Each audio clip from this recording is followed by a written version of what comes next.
Okay, hello and welcome back to another conversation lesson. Let's get right into it. I'm going to open our Ingu website where we usually read our articles from. As I always say, you can come here by yourself and read more articles and discuss things with your friends, or I think they offer one-on-one lessons as well if you're interested in that. But let's see. First up, what shall we do today? Everything you need to know about quiet quitting. Let's see what that's about. All right, so this is advanced number 8.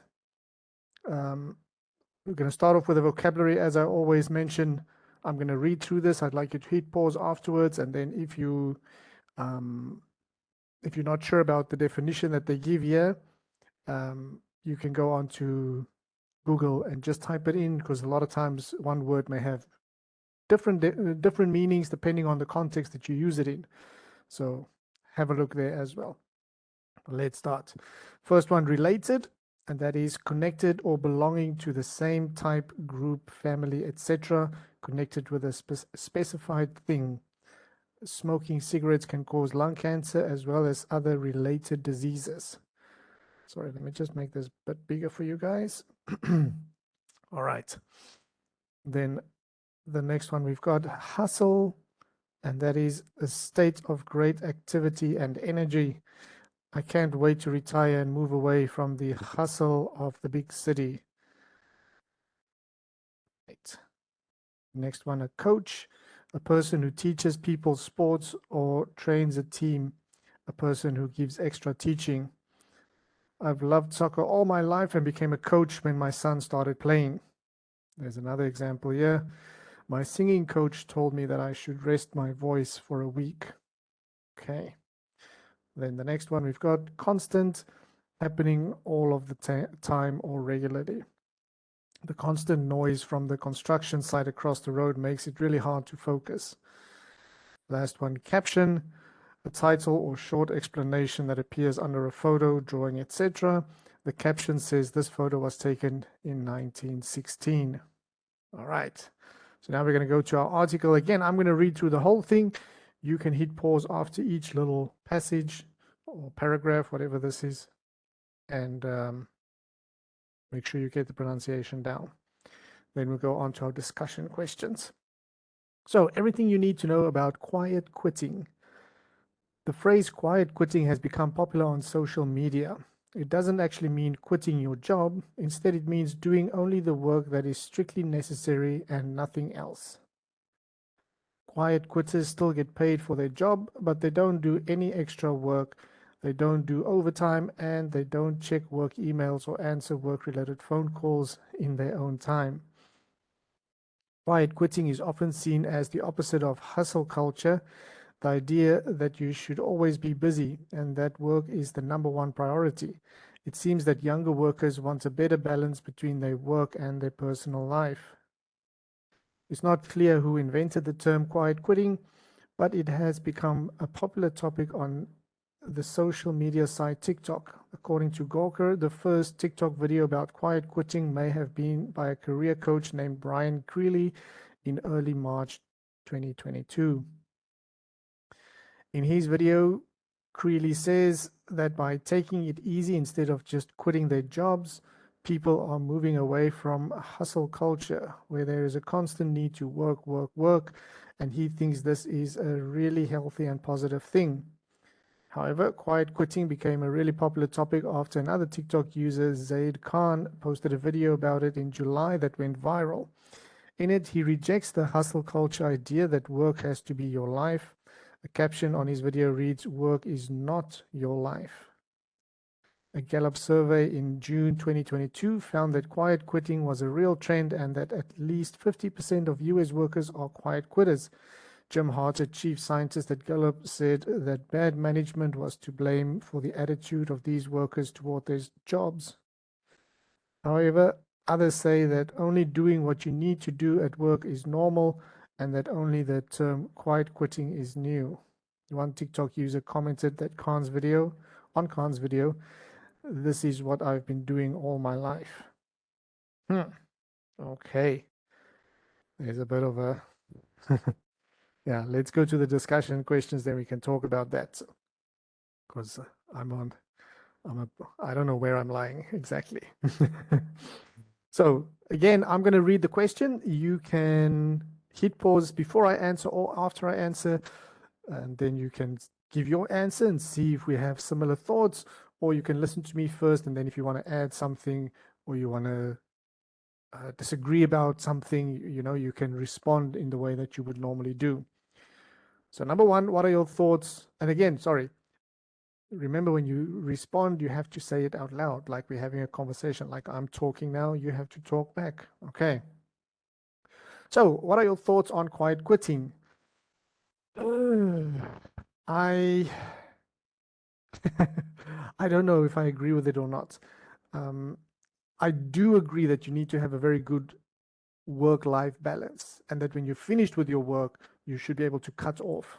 But when you are at work, I think you should give everything that you have. You should do the best. You should help out where you can, not just do the basic minimum that needs to be done. So when you're at work, give everything and hustle, as they say. But I'm not a good hustler, but I like to work hard. For me, hustling is more like making things happen and getting, you know, coming up with ideas to make money. That's almost like hustle for me, where I'm hardworking, and when I do my job, I'll do it to the best of my ability. But when I leave work, I cut off. Don't call me, don't email me, don't you can email me, but I'm not going to respond, so it's like that. You have to have a work-life balance. For some people, that's just for me. Other people, they love working all the time, and if you're in a career where you feel like this is my passion, this is what I love, by all means, you just go crazy, do what you want to do. But a lot of people just have a job, so go to work, do your job to the best of your ability, go home, enjoy your life. Yeah. All right. Do you find it surprising that 50% of US workers are quiet quitters? No. I think a lot of people go to work and they just do what they have to do, especially in the US. The US people like to complain. Sorry, that sounds bad, but I've worked with a lot of people from the US here in Thailand and overseas, and not all of them. I've met some wonderful people from the US, but a lot of them, they like to complain and they like to, just do what is required from me. And that's it. If you ask me to do more, it's like, that's not in my contract, or this is, so I'm not surprised at all by that. Would you describe your workplace as having a hustle culture? Well, I work for myself, so I do not have a hustle culture. I just said I don't like hustling. Um, I'm not saying there's anything wrong with hustling. I wish I was a hustler, I wish I was somebody that would make things happen and, come up with ideas and, okay, let's go, let's do this, let's, make money. But I'm not that kind of person. So I just enjoy my life. I do what I do. And yeah, I have a very good work-life balance. How common do you imagine quiet quitting is at your workplace? um, I'm the only one working here because I work for myself. So I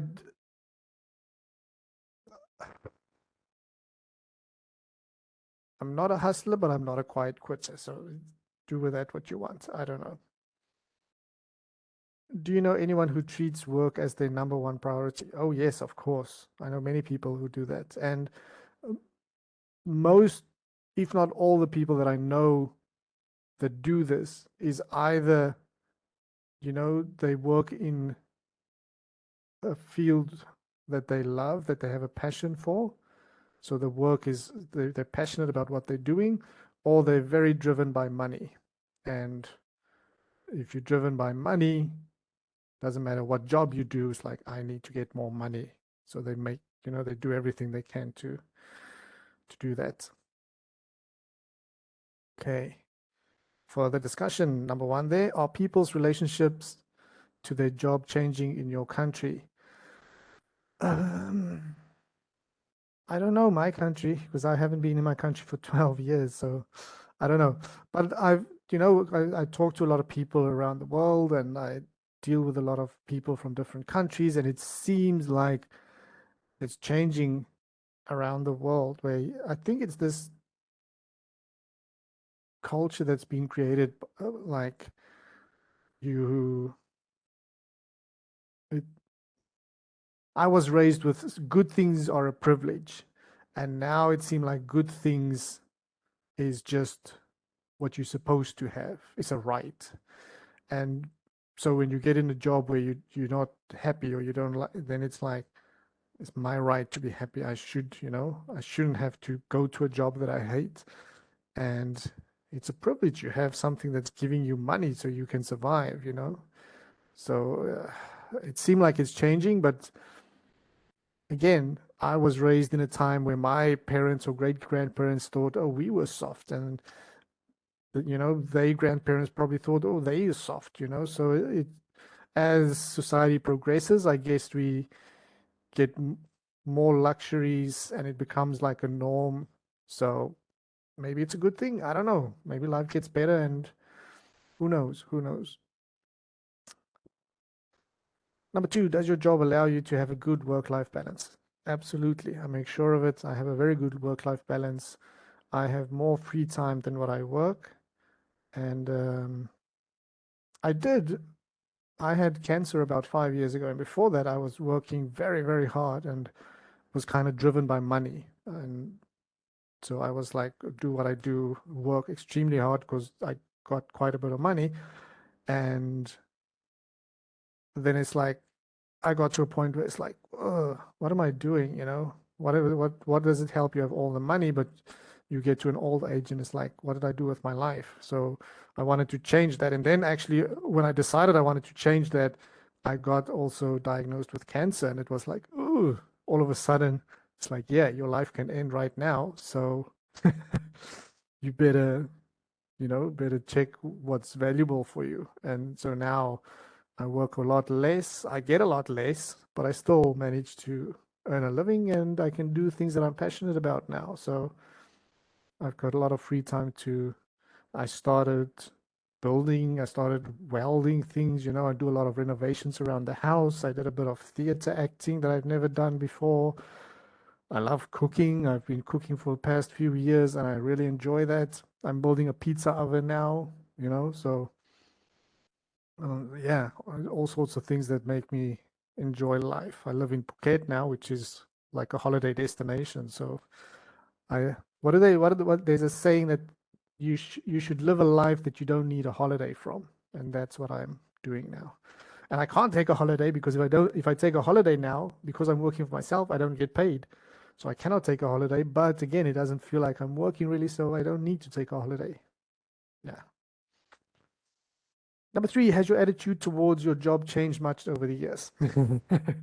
As I just answered that in the previous one. Yeah, it has from yeah, 5 years ago.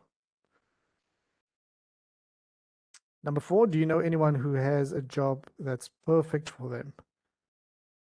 Yes. My one friend or an acquaintance, somebody that I know, he owns a nutritional company and he's just so passionate about it. And he started off by selling the stuff. He was just buying the material, mixing it himself, and then selling it to the gym because he loves working out and things like that. Really good shape. And now he's old and he's still like ripped, absolutely great shape. And yeah, he started selling to people at the gym and then it got bigger and bigger. Now it's like an international. This guy's so rich and he absolutely loves what he does. So yeah, there's a few people that I know like that. Number five, don't confuse having a career with having a life. Hillary Clinton, what do you make of this statement? Yeah, 100%. A lot of people work and they work so hard and then they get to the end of their life and it's like, what did you do with all your time? Um, But again, don't be the extreme opposite, because I know a lot of people that's like, yeah, they work and then they get to this point where it's like, I'm tired of my job, I'm tired of everything, and then they quit and they have nothing, and now they don't know what they want to do, and so they're burning their resources, and then they have to get another job because now they're losing money, and they're back in another job that they don't like. So what I did when I changed over, I was working and then I transitioned. I started working online only while I was working at a place where I got a salary. So I was doing the two at the same time. And when I got to a point where, okay, the online can sustain me, then I quit the job. So I didn't get to a point where it's like, oh, now I'm in this phase where I don't have any income. So if you want to make that change, do it, be smart about it. Don't just quit and then try and do something. And then if you don't make money doing that, then, you all in a difficult situation. So be smart about it. Rather stay in a job that you don't like until you get to a point where, okay, I can sustain it, where you can at least, you don't have to get to a point where you can make a lot of money, but at least where you can get to a point where it's like, okay, the minimum is covered, so that if it's like this, I can at least live still. I'm not going to get kicked out of my house, or I don't have food or anything like that. So yeah. All right. Well, that is that again. So let me stop that for us. Hope you guys enjoyed that. If you have any questions, or if you have anything that you disagree with, I always like hearing different opinions. So type it in the comments, and let's have a discussion. Have a good evening. See you next time. Bye bye.